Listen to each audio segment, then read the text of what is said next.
स्वस्ति श्री गणेशाय नमः।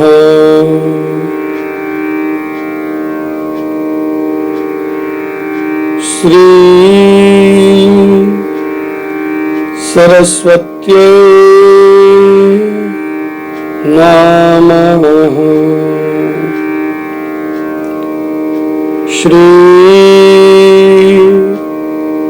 गुरुभ्यो नमः। ओम नमो भगवते वासुदेवाय।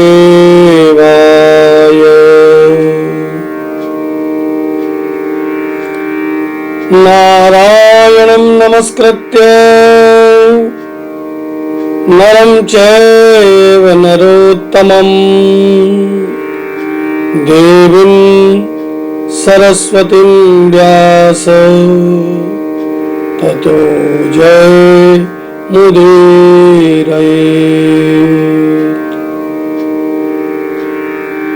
कृष्णाय वासुदेवाय हरये परमात्मने प्रणतक्लेशनाशाय गोविन्दाय नमो नमः। सच्चिदानन्दरूपाय विश्वोत्पत्त्यादिहेतवे तापत्रय विनाशाय श्रीकृष्णाय वयं नमः। बालकृष्णलाल की जय। कार्तिक महात्मा की जय। जय जय श्री राधे। जय जय श्री राधे। जय जय जय जय जय जय श्री राधे श्याम। सभी को जय श्री राधे, जय श्री राम। आइए कार्तिक मास महात्म्य के 14वें अध्याय की पावन कथा श्रवण करें। 13वें अध्याय की कथाओं में भक्ति पूर्वक भगवान की नाना प्रकार की कथाओं को श्रवण करने के बाद महाराज पृथु ने नारद जी से कहा कि हे देवर्षि, आप सर्वज्ञाता हैं और मैं ज्ञानी हूं। अब आप कृपा करके संतान वृद्धि, सुख संपत्ति देने वाली महाविद्या, महामाया, महामेधा, महास्मृति, महामोहा, महादेवी, माहेश्वरी, सर्वेश्वरी, अहोई देवी की उत्पत्ति और इनका व्रत कब और कैसे किया जाता है, इस बारे में हमें विस्तार पूर्वक बताइए। महाराज पृथु ने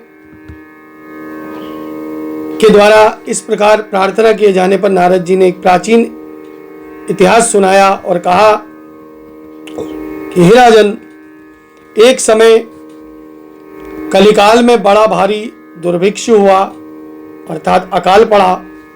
भीषण अकाल और महामारी फैलने से व्यक्तियों की अकाल मृत्यु हुई। तब सब लोग इस विपत्ति से छुटकारा पाने का उपाय सोचने लगे। अंत में निश्चय करके कार्तिक कृष्णा सप्तमी को सबने व्रत रखा। व्रत के प्रभाव से सायंकाल चामुंडा देवी हाथ में नरमुंडलीय प्रकट हुई और कहने लगी कि मैं रुद्र सहित विहार करने के लिए यहाँ आई हूँ, परंतु समस्त संसार पाप में छाया हुआ है। ब्राह्मण वेदहीन, क्षत्रिय सामर्थ्यहीन, वैश्य शूद्र धर्महीन, स्त्रियों ने पतिव्रत धर्म छोड़ दिया। इसलिए सभी लोगों को अहोई का व्रत करना चाहिए। कार्तिक कृष्ण सप्तमी तथा अष्टमी को केवल रोगियों को छोड़कर सभी स्त्री पुरुष सारे दिन भोजन न करके सायंकाल अहोई देवी का अहोई अष्टमी का, अहोई देवी का पूजन करें। और अहोई देवी मेरा ही नाम है, अतः सभी व्यक्ति अहोई पूजन को ही मेरा पूजन मानकर भक्ति भाव से इस व्रत को करें। अहोई अष्टमी पूजन का विधान बतलाते हुए चामुंडा देवी ने कहा, सभी व्यक्ति घरों को गोबर मिट्टी आदि से लीपें, अर्थात स्वच्छ करें, पवित्र करना चाहिए घर को। और फिर काला, पीला, हरा तथा लाल इन 4 रंगों के द्वार पर मेरी मूर्ति बनाएं, स्वादिष्ट पकवान बनाकर पूजन करें। जब चामुंडा देवी यह कह रही थी तभी एक धीवर की स्त्री बोली, हे माता, हम लोगों के लिए भी कर्तव्य बतलाएं। तब देवी ने कहा, तुम लोग मेरे भक्त हो, सो सब लोग मेरा पूजन करके तुम्हारी संतानों को पूजन करेंगे, तभी इनकी पूजा सफल होगी। मेरे बाद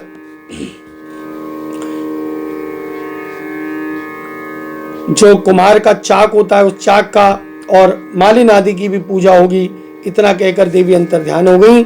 सभी व्यक्तियों ने चामुंडा देवी के कथन अनुसार इस व्रत को और पूजन को किया तो सबके संकट दूर हो गए, सारा संसार सुखपूर्वक रहने लगा।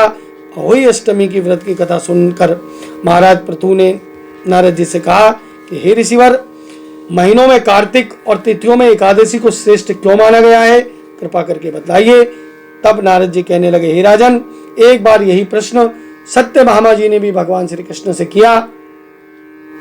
जो उत्तर भगवान श्री कृष्ण ने सत्यभामा जी को दिया वही मैं तुमसे कहता हूँ। एक समय सत्यभामा जी ने कृष्ण जी से पूछा, हे प्राणनाथ, सभी मास तिथियां बराबर है, तब कार्तिक मास और एकादशी तिथि सर्वोत्तम क्यों मानी गई हैं? तब भगवान श्री कृष्ण ने कहा, हे प्रिय, शंख नामक एक दैत्य समुद्र का पुत्र था। वह इतना बलवान था कि उसने इंद्रादि देवताओं को स्वर्ग से निकालकर स्वयं उनका स्थान ले लिया। सब देवता भयभीत होकर पर्वतों की कंदराओं में चले गए अपने परिवार सहित। तब वो दैत्य सोचने लगा कि मैंने देवताओं का स्थान तो ले लिया, लेकिन वो जीते नहीं गए हैं। ऐसा प्रतीत होता है कि देवता मंत्रों से बलशाली हैं, अतः मुझे वेदों का हरण कर लेना चाहिए। उसने विचार किया, वेद डर के मारे समुद्र में छिप गए हैं। ब्रह्मा आदि देवताओं ने संसार को वेद विहीन देखा तो सभी देवता भगवान विष्णु के शरण में गए और तब शेष सैया में भगवान को निद्रा मग्न देखकर सभी देवताओं ने जगाने के लिए स्तुतियां करने लगे, भजन करने लगे, कीर्तन करने लगे, गायन वादन आदि क्रियाएं करने लगे। बोले लक्ष्मी नारायण भगवान की जय। और इस प्रकार भगवान विष्णु के जाग जाने पर सभी देवताओं ने आवाहन, आसन, पाद्य, अर्घ्य, आचमन, स्नान, वस्त्र, यज्ञोपवीत, चंदन, पुष्प, धूप, दीप, नैवेद्य, तांबूल, प्रदक्षिणा, नमस्कार, षोडशोपचार भगवान का पूजन किया। और भगवान प्रसन्न होकर कहने लगे, मैं शंख दैत्य को मारकर शीघ्र ही 4 वेदों को ले आऊंगा, परंतु आज से वेद बीज मंत्रों सहित कार्तिक मास में जल में निवास करेंगे।